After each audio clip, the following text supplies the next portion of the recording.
আসরের ওয়াক্ত হয়ে যেতেছে সোহাগ। আদরকে তো কোনোভাবে পাইলাম না, ফোনটাও বন্ধ। আসবে নাকি আসবে না কিছুই বুঝতেছি না। অনেক সময় হয়ে গেল তো, আব্বা কিভাবে রেখে দিলে আব্বার আত্মা কষ্ট পাবে। এতটা পড়ে বুকের ভেতরে অভিমানে কাঁদে মন,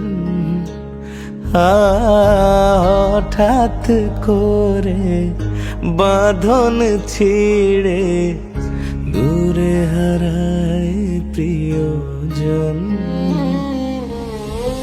খাঁচা ভেঙে উড়ে যায় আগলে রাখা পিছুটান,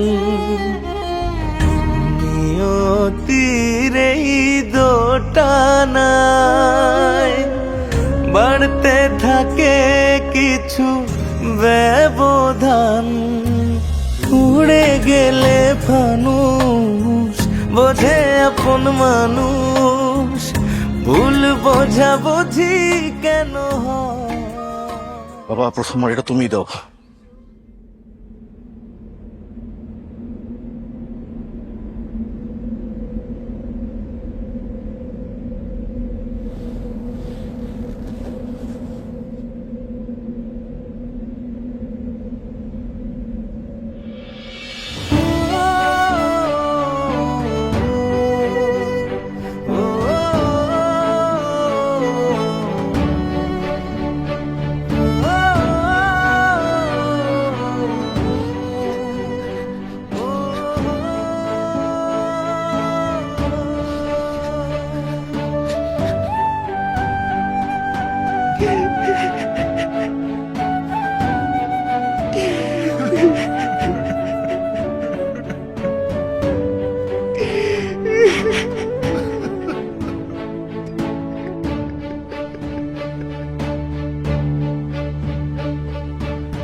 ভাবি, কি? নিজাম ভাই তো হুট করে চলে গেলেন, কিন্তু উনি অনেক আগে টের পেয়েছিলেন যে ওনার সময় আর বেশি নেই। মাসখানেক আগে আমার অফিসে এসেছিলেন। সোহাগ, আদর, একটু মন দিয়ে শোনো। কথাগুলো অনেক আগেই বলা উচিত ছিল, কিন্তু এই কয়দিন পরিবেশ না থাকায় বলতে পারিনি। আর তাছাড়া নিজাম ভাইও চাননি তার জীবদ্দশায় তার করা উইল তোমাদের সামনে পাঠ করি। উইল? বাবা উইল করে দিয়ে গেছে? হ্যাঁ। কোথায়? আমাকে তো কখনো কিছু বলেন নাই এই বিষয়ে।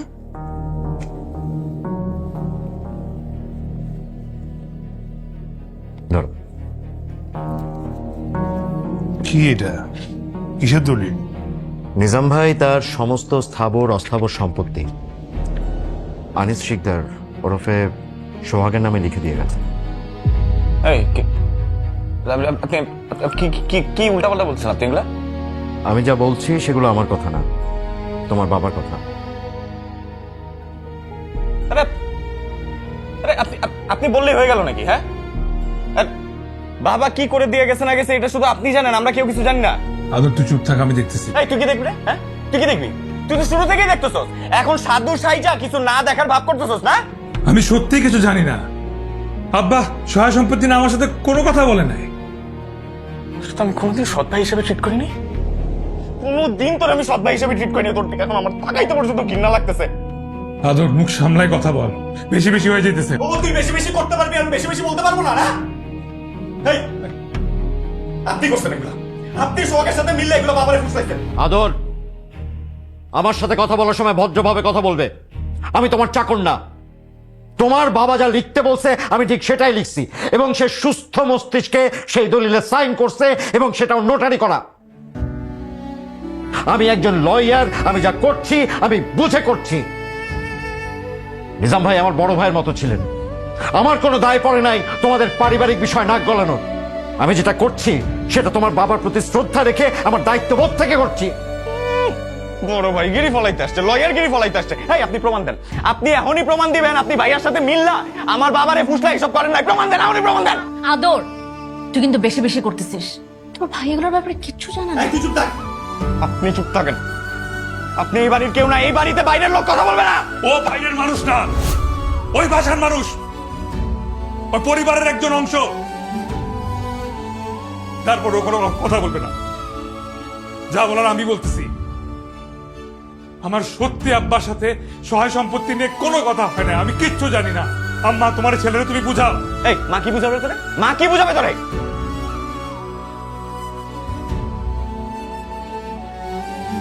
পাগলামি করতেছে না বুঝা। তোর যদি এত সম্পত্তির প্রয়োজন হইতো আমাকে বলতি, আমার ভাগের সবটুকু তোরে দিয়ে দিতাম। আরে তুই চাইলে তো আমার কলিজাটাও দিয়ে দে। তাই বলে তোর ছোট ভাই আদর, আমি তোরে কোনো দিন সৎ ছেলে বলে ভাবি নাই, কিন্তু আজকে আজকে ভাবতে বাধ্য হইলাম।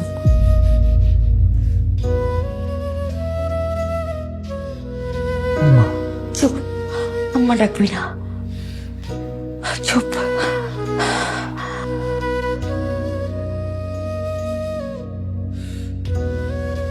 আম্মা, আম্মা তুমি কই যাও? আম্মা, আম্মা, এই আম্মা কই যেতেছো তুমি?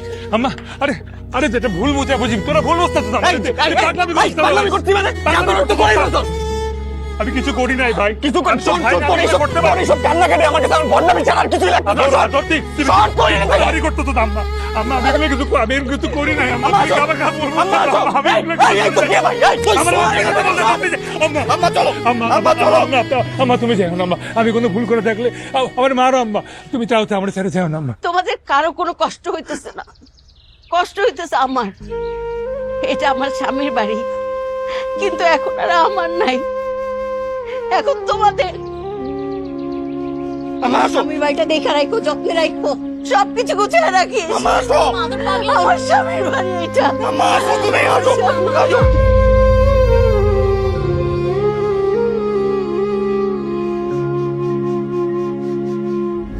এই বেদনা ভীষণ চেনা, মনাঙিনায় ক্ষত।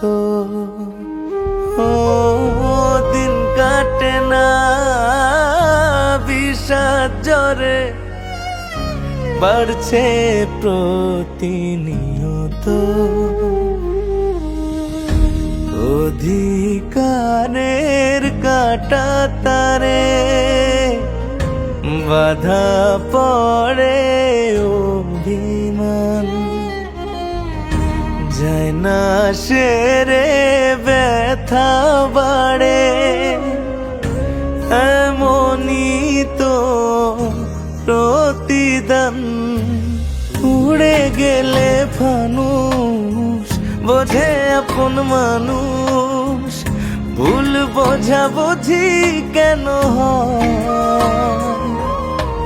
বেঁধে রাখা সময় এতটা মায়াময়। আজ